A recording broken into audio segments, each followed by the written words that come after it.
Well.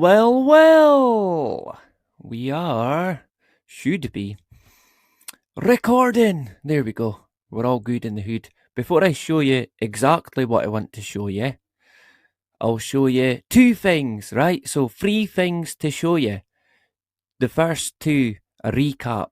Then I'll show you what I want to show you, right? So, uh, first of all, at Wikipedia, yep. But to kind of recap on the Space Shuttle Challenger, not Columbia, because they do get confused. Columbia 2003, maybe. But Challenger 1986, most definitely, right? Even though it was a year before I was born, it's pretty much a given, right? So to recap on that, January 28th, 1986, the Space Shuttle Challenger broke apart 73 seconds into its flight, killing all 7 crew members on board. It got to around 46,000 feet, 14 kilometers above the Atlantic Ocean. And then, of course, it blew up.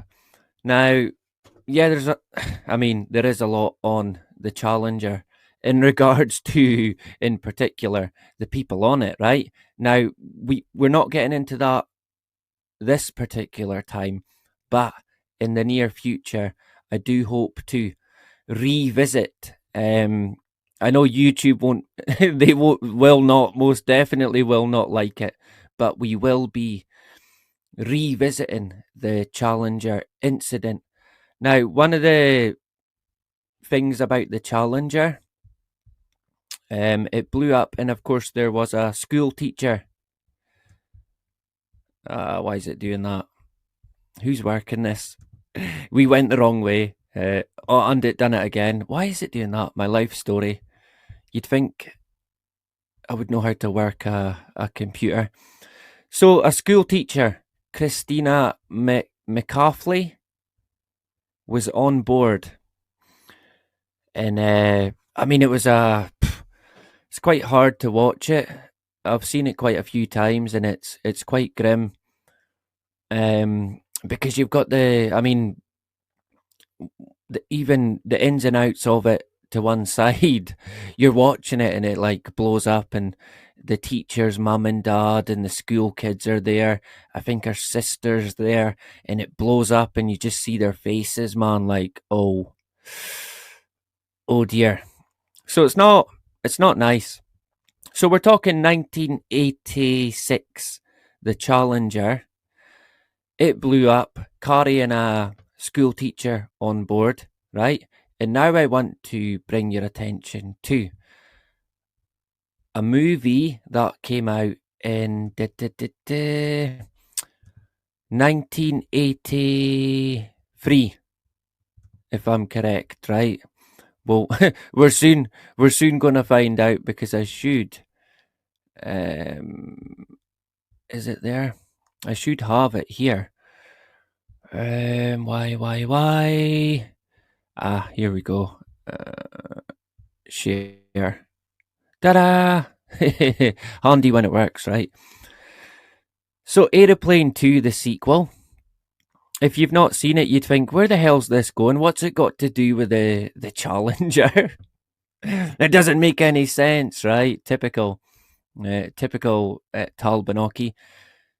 So it came out 1982, so a few years before the Challenger, and I think possibly it came on video or was widely available in 1983, 84.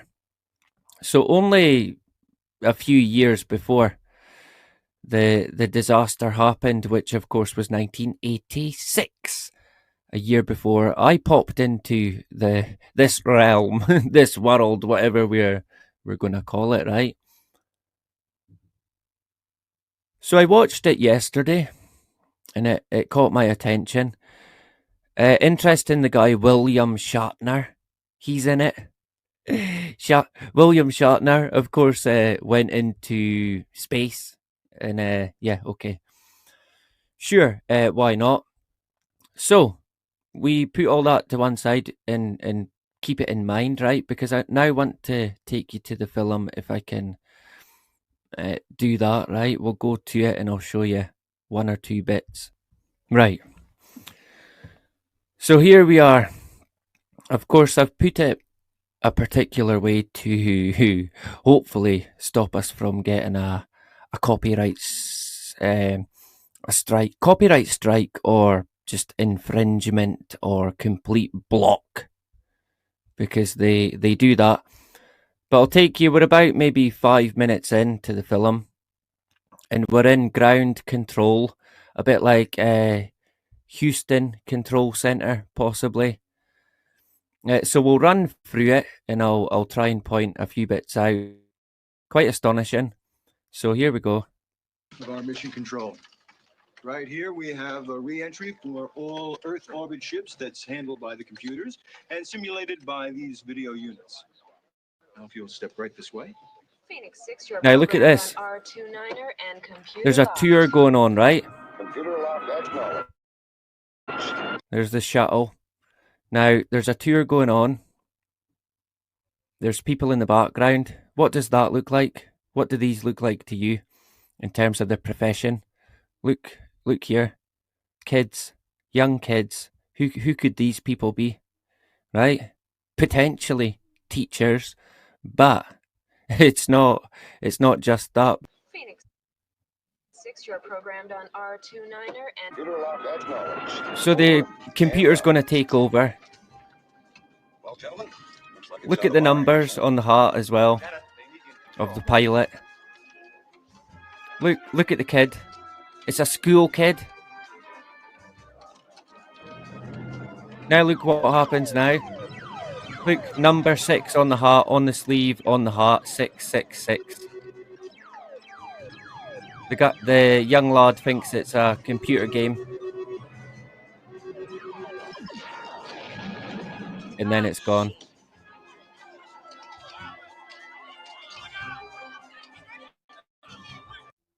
He blew it up.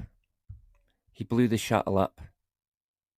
Now, if that's not pre-conditioning, potentially predictive programming before the shuttle explosion, with a school teacher on it, then I don't know what is. Because in my eyes, that is most definitely. Let's go back. I'll show you just quickly.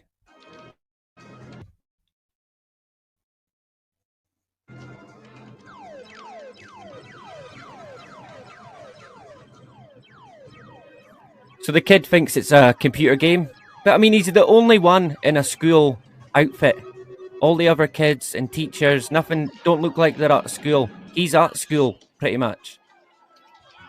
And he blows it up and walks away. So, there you go.